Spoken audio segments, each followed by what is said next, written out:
நபியிடத்திலே ஒரு வாலிபர் வந்து அனுமதி கேட்கிறார் விபச்சாரத்திற்கு.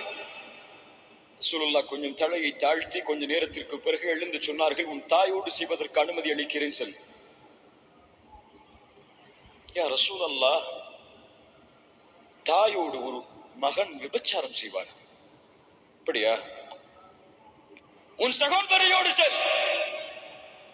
சகோதரியோடு ஒரு மனிதன் விபச்சாரம் செய்வானா? உன் சாட்சியோடு செல், உன் மாமியோடு செல். அவர் கேட்டார், ரசூலுல்லாஹ் என்ன பேசுகிறீர்கள்? ரசூலுல்லாஹ் சொன்னார்கள், நீ விபச்சாரம் செய்ய நினைக்கக்கூடிய ஒரு பெண் இன்னொருவரின் தாய், இன்னொருவரின் மனைவி, இன்னொருவரின் மகள், இன்னொருவரின் சகோதரி.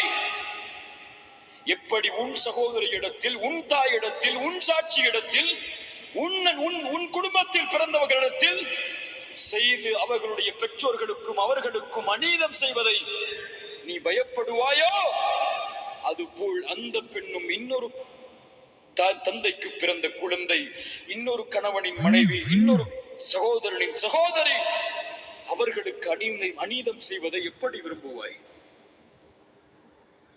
இந்த பார்வையோடு பார்.